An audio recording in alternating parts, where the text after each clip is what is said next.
Hello everyone, and welcome to another royal reading here at a very cold and wet Mad World Tarot. Winter is truly upon us at the moment. I have sleeping dogs again, snoring Tess. She's had a very busy all singing, dancing kind of a day. I have the Tarot of Curious Creatures on the tarot table for this reading. I'm going to be looking at the fact that William and Catherine have been granted the power to issue royal warrants by King Charles in a major upgrade to their status. And what was really interesting about this was that the announcement came on the 1st of July. What else happened on the 1st of July? Well, Meghan was launching her rather rotten rosé over in Montecito. The power to issue a royal warrant is very, very significant. It represents exceptional service, standards, and sustainability. That's what a brand has to represent in order to be granted a royal warrant. Service, standards, and sustainability. Everything basically that as ever is not about. So it must have been quite a moment for Madame in Montecito to realise that her arch nemesis, the Princess of Wales, has been granted this power. The first Princess of Wales to be granted this power in 115 years. The last one was the woman who became Queen Mary. And that's a very, very long time ago. So we're going to have a quick look at this with the Tarot of Curious Creatures. We're going to ask what it means in terms of King Charles's view of the Princess of Wales, that he's granted her this power to issue royal warrants. We're going to ask how valuable these warrants are compared with, for instance, as ever. And then we're going to ask the significance of the date of the announcement. Was that intentional to cause a little discomfort over there in Montecito? And we're going to ask how Meghan feels about it. Is she mad as a snake? Ooh, so many cards came flying out when I said that. Is Madame mad as a snake over in Montecito? That Catherine is now, with a flick of a pen, basically going to be able to become a real influencer. Can you imagine how lucrative that royal warrant is compared with how rubbish Meghan's endorsement is? And nobody so far has asked her to be a brand ambassador. She's invested in those few rather dodgy things like that coffee brand, Clever Coffee and whatever. Hasn't really amounted to much. That's of course my opinion. It's tarot for fun and entertainment. It is, of course, all my opinion and all speculation, and I just read energy here, and disclaimer in the box below. Our underlying energy is the Page of Swords, and it's in reverse. That is very much gossip and chatter and criticism, and you can see papers flying here. The Page of Swords is all about research and preparation and learning, well, not learning stuff so much as researching and investigating and getting ready, braced for something. It's in reverse, and it's a very much in reverse. When it's in reverse, it's very much about comments on social media, trolling. That's how it reads for me, this little card. My energy reading, I'm getting massive amounts of trolling there. That I think Meghan sees it as trolling from the royals, by the royals. And I think that the way those papers are flying, I think things might have gone flying at Mudslide Mansion when the news broke on the 1st of July. So let's have a look. That's the underlying energy. It's quite entertaining energy for me as a tarot reader. Let's have a look at the situation with these royal warrants. And we have the Knight of Wands in reverse. It's interesting because it's showing up as Meghan's energy. She normally presents as the Queen of Wands in my tarot readings. She's been downgraded to a knight, and a woman can just quite easily be a knight. It's not about gender, it's about energy. The Knight of Wands is all about staying power or lack of. It's about being erratic and hot-headed and impetuous and not sticking around to see something through. It's exactly what we've seen with Meghan.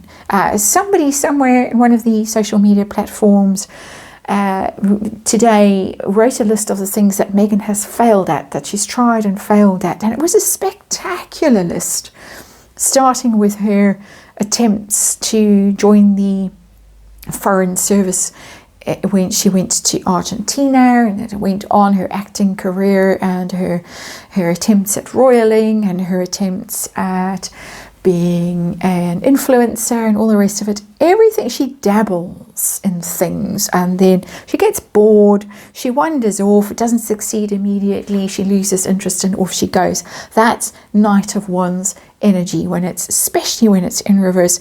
We have somebody who is, I think, also very angry, because the Knight of Wands has very hot-headed.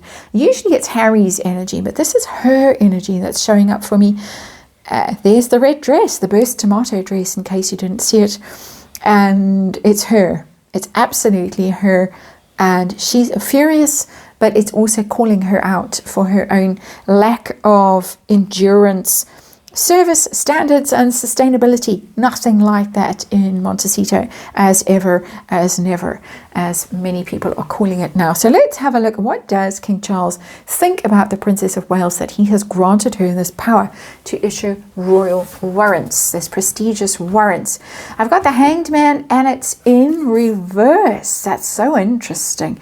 He sees that she's free of something.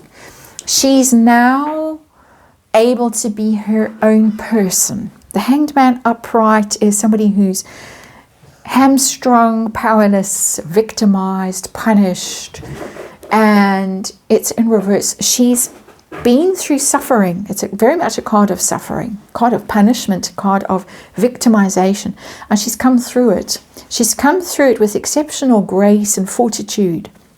She has not complained. She hasn't pointed fingers. She hasn't retaliated.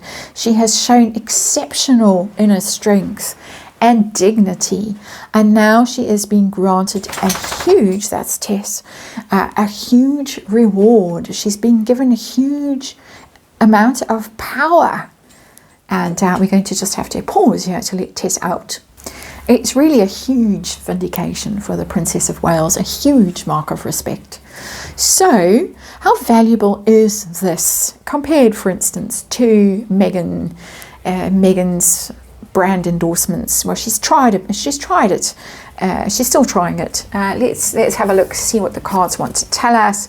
We've got the Eight of Swords. It's the opposite of the Hanged Man in reverse. The Eight of Swords is about being stuck, being trapped, being powerless, lacking vision, not being able to see your way out of trouble. And so Meghan, her energy, this is her energy in the Eight of Swords. If she endorses something, the brand is like, oh no, what are we going to do? How are we going to get out of this? We don't want it. That's how it's reading for me. And she herself can't see a way out of this predicament that she has got herself into by virtue of her personality, her whinging, her blaming and shaming, and her baseless accusations and all of that. That's all my opinion, of course. But that card is reading very badly for as ever, and how valuable it is, and how valuable Meghan's endorsement is for any particular brand. Nobody wants it. They would be thinking, how are we going to get out of this? Dior famously came right out and said, oh no, we're not even contemplating having her as a brand ambassador. Pretty much, she's the last person we would ever want to represent us. So, about the timing, the date of this announcement. Was it intentional? Was it meant to ruffle feathers over in Montecito? What was that about? We've got the Two of Swords and it's in reverse. It's a decision. The Two of Swords is about a crossroads and a sort of almost like a stalemate energy, and then it's in reverse. I think it was something that they thought about and thought about and thought about. When's a good time to do this? Because when you're in Two of Swords energy, you're hesitant. You're not quite sure. whether you should act or not. And I think eventually someone gave a nudge and said, it's now or never. Come on, you have to do it. Any day that you do this is going to be a bad day in Montecito. It's going to be a bad day for Harry, not for her. I don't think they cared about her and her feelings. I think it was all about how badly Harry would take it. And I didn't think about that when I started this reading. So he hasn't really shown up. Well, now he has. In the Two of Swords in reverse, it's going to be bad for him. He's going to feel aggrieved. And when does he ever not feel aggrieved? You could ask quite validly. And so I think it was just, okay, let's just do this, get it over with, and he'll just have to deal with it. So how is it going in Montecito? I was asking specifically about Meghan, but we might as well throw him in here as well. How did the news go down in Montecito? It has been, we've been told that it was coming, so it can't be a terrible shock, or can it? Let's see. King of Swords, that's the old lawyer card. That's the I'm going to do something about it energy. So it's not a terrible shock.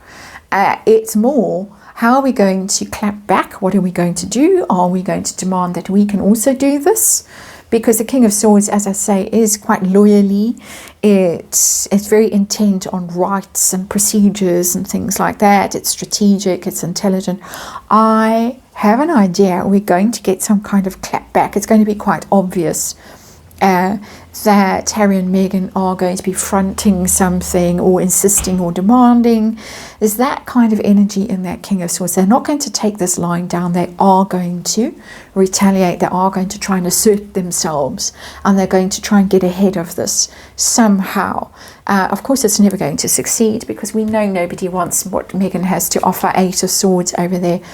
And we know that she is viewed as pretty erratic. Knight of Wands over there in reverse. Very high praise, even though it's an odd card, the Hanged Man. It's in reverse. It's very high praise indeed for the Princess of Wales. How she's endured and how she's emerged from her ordeal has been noted.